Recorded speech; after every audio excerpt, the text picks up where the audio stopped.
ఉప్పినంత ప్రేమ. Episode 78. ప్రేమకు అడ్డుగా నిలిచిన ప్రీతి. ఆరెంజ్, నేను నీకు ఇంకో విషయం చెప్పాలి. అది ఏంటంటే, యాక్చువల్గా 5 సంవత్సరాల క్రితం విజయ్కి కార్ యాక్సిడెంట్ జరిగి అతని కాళ్లు ప్యారలైజ్ అవ్వడానికి కారణం నేనే. ఇప్పుడు చెప్పు, 10 కోట్లు ఎక్కువ అనిపిస్తున్నాయా నీకు అని పవిత్ర అడుగుతుంది. ఏంటి, ఎల్విస్ కి యాక్సిడెంట్ జరగడానికి కారణం పవిత్రనా? అతనలా మారడానికి కారణం నా బెస్ట్ ఫ్రెండ్ పవిత్రనా? ఒకవేళ అదే నిజమైతే 10 కోట్లు నిజంగా చాలా తక్కువ. ఎల్విస్ ప్లేస్లో ఇంకెవరైనా ఉండుంటే పవిత్రను పోలీసులకు పట్టించి జైల్లో వేసేవారు అని మనస్సులో అనుకుంటుంది. తర్వాత బాధగా చెప్తున్న పవిత్రను చూసి, ఓ మై గాడ్, ఇదేం రిలేషన్ రా బాబూ, చూస్తుంటే దురదృష్టం నీతో T20 ఆడుతున్నట్లుంది. నాకు తెలిసి నువ్వు జీవితాంతం అతనికి పర్సనల్ అసిస్టెంట్ గా వర్క్ చేయాలనుకుంటా. అంత డబ్బు కట్టడం చాలా కష్టం అంటూ ప్రీతి దిగాలుగా చెప్తుంది. పవి, పోయిన జన్మలో నువ్వేం తప్పు చేశావని దేవుడు నీకింత కష్టమైన లైఫ్నిచ్చాడు?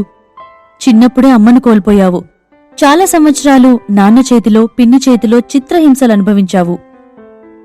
ఎంతగానో నమ్మిన సామ్రాట్ కూడా దామినీతో కలిసి నిన్ను డబ్బు కోసం మోసం చేశారు. చిన్న ఏజ్లోనే నువ్వొక సింగిల్ మదర్ అయ్యావు.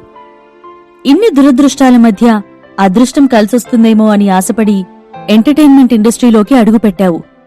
అయినా నీ జీవితాంతం ఒకరికి పర్సనల్ అసిస్టెంట్గా ఉండిపోవాల్సొస్తుంది. నీ లైఫ్ను మరీ ఇంత హార్డ్గా ఎందుకు మార్చాడా దేవుడు అంటూ ప్రీతి ఎమోషనల్ అవుతుంది.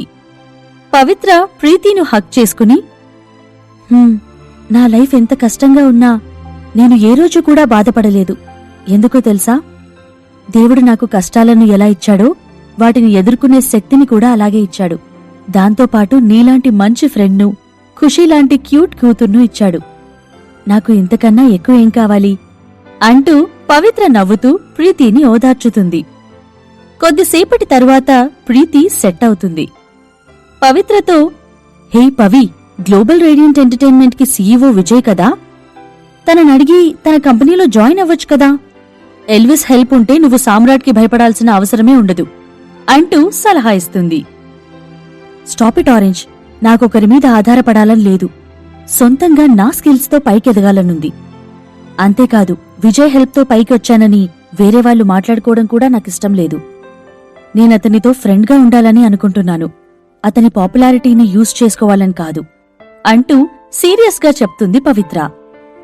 పవిత్ర మాటలకు ప్రీతి స్టన్ అయ్యి, హా, నువ్వేం ఆలోచిస్తున్నావో నాకర్థమైంది, కాని ఇదొక స్టూపిడ్ రీజన్ అని నీకర్థమైతే చాలు అంటూ బదులిస్తుంది. పవిత్ర చిన్నగా నవ్వి ప్రీతితో ఆర్గ్యూ చేయడం ఆపేస్తుంది. ప్రీతి చెప్పింది కరెక్టే, అది చాలా స్టూపిడ్ రీజన్ అవ్వచ్చు. కాని పవిత్రకి ఎలాంటి రిగ్రెట్ లేని లైఫ్ను జీవించాలని ఉంది.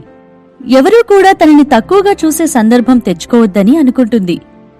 తనను తానే సపోర్ట్ చేసుకుంటూ సొంతంగా ముందుకు సాగే బ్రేవ్ గర్ల్ అనిపించుకోవాలని ఉంది. అందుకే ఎవరి మీద ఆధారపడడానికి పవిత్ర ఇష్టపడదు. ప్రీతి సడన్ గా ఏదో ఆలోచిస్తూ, పవి, ఎలాగో నువ్వు అతని పర్సనల్ అసిస్టెంట్వి కాబట్టి సినిమాలో జరిగినట్టు అనుకోకుండా విజయ్ నీ ప్రేమలో పడితే ఎలా అని అడుగుతుంది. పవిత్ర కొంచెం సిగ్గుపడుతూ, ఒకవేళ అలాగే జరిగితే నేను టైం వేస్ట్ చేసుకుంటూ నా కోసం ఒక బాయ్ ఫ్రెండ్ను వెతకాల్సిన అవసరం ఉండదు అని నవ్వుతూ చెప్తుంది. ప్రీతి ఇమ్మీడియట్ గా పవిత్ర చేతిని పట్టుకుని, పవి, స్టూపిడ్ గా బిహేవ్ చేయకు. అతను వీల్ చైర్లో ఉన్నాడు. అతన్ని చూసుకోవడానికి విజయ్కి ఒక హెల్ప్ కావాలి. అలాంటిది అతను నిన్ను ఎలా ప్రొటెక్ట్ చేయగలడు? అంతేకాదు, అతనికి సెక్షువల్ డిస్ఫంక్షన్ ఉంది. నీకు ఆల్రెడీ ఖుషి ఉంది.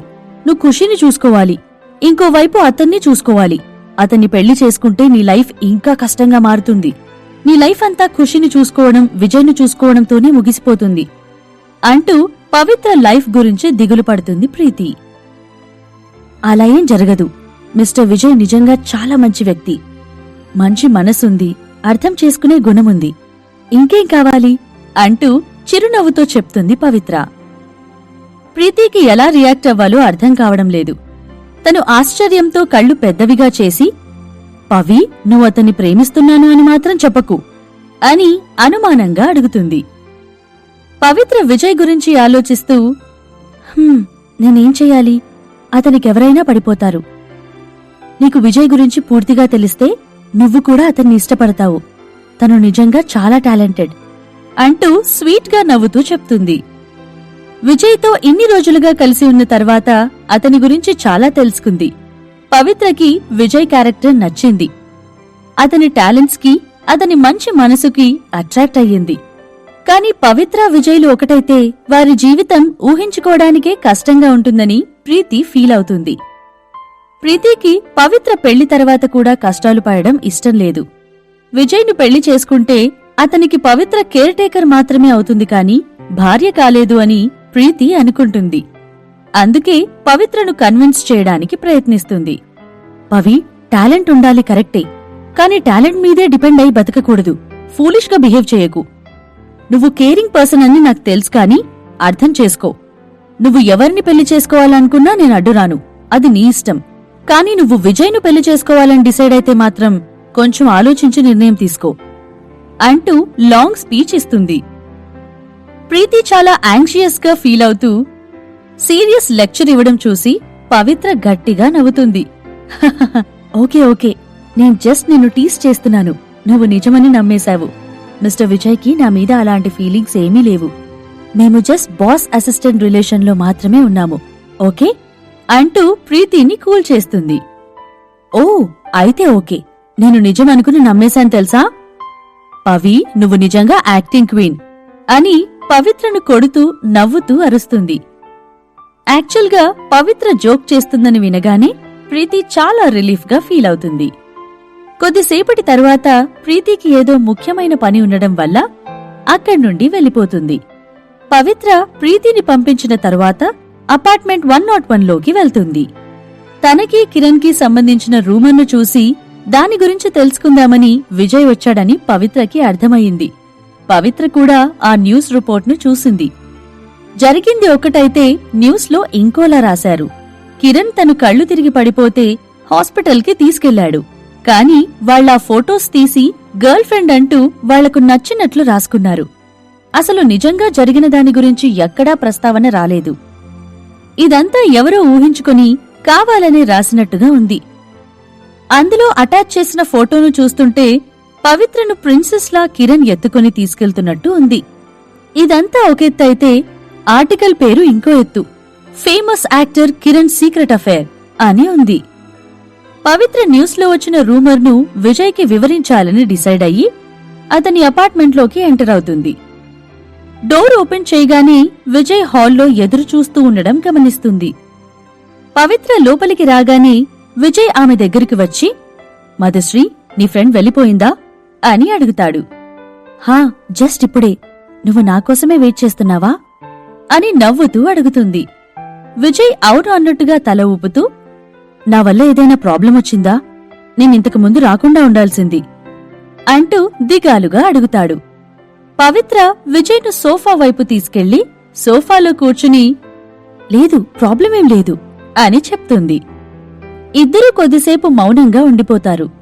తర్వాత పవిత్ర మెల్లగా గొంతు సవరించుకుని, మిస్టర్ విజయ్, నువ్వు నా గురించి వచ్చిన రూమర్స్ని చూసావా? యాక్చువల్గా నాకు కిరణ్కి మధ్య నువ్వు అనుకుంటున్నట్లుగా ఎలాంటి సంబంధం లేదు. మేమిద్దరం మంచి ఫ్రెండ్స్ అంతే. నేను సెట్లో కళ్ళు తిరిగి పడిపోయాను. కిరణ్ అదే టైంకి అటుగా వెళ్తూ నన్ను చూసి హాస్పిటల్కి తీసుకుని వెళ్లాడు. కాని ఎవరో మా ఇద్దరి ఫొటోస్ తీసి తప్పుగా రాసి ఇంటర్నెట్లో షేర్ చేశారు అంటూ సాడ్ గా ఫీల్ అవుతూ వివరిస్తుంది.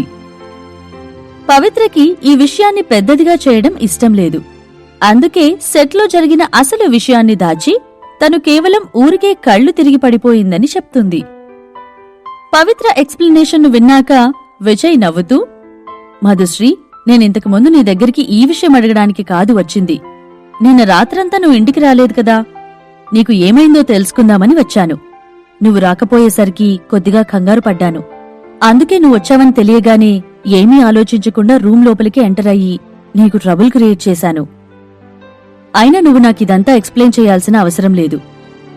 నాకు నీ మీద నమ్మకముంది. నువ్వు ఏది చేసినా నేను నీకు ఫుల్ సపోర్ట్ ఇస్తాను అంటూ పవిత్ర మూడ్ను హ్యాపీగా మారుస్తాడు. అది కిరణ్ అయినా లేదా ఆ రోజు రాత్రి పవిత్ర అపార్ట్మెంట్కి వచ్చిన అబ్బాయి అయినా పవిత్రకి వేరే అబ్బాయిలతో ఉన్న ఫ్రెండ్షిప్లో ఇంటర్ఫియర్ కాదలుచుకోలేదు విజయ్. పవిత్ర ఎవరితో ఉన్నా విజయ్ తనను సైలెంట్ గా ప్రొటెక్ట్ చేసుకోవాలని డిసైడ్ అయ్యాడు.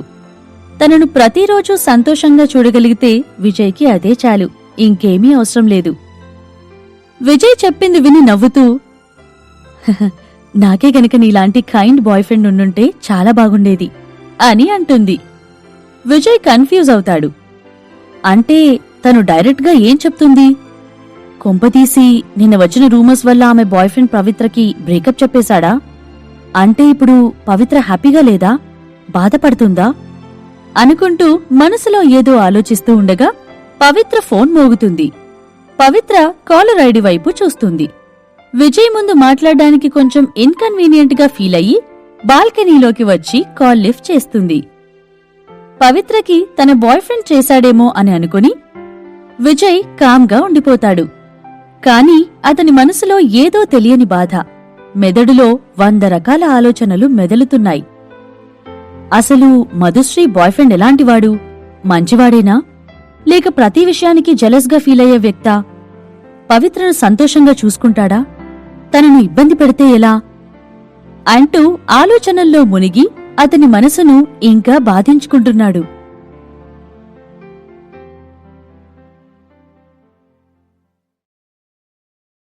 ఉప్పెనంత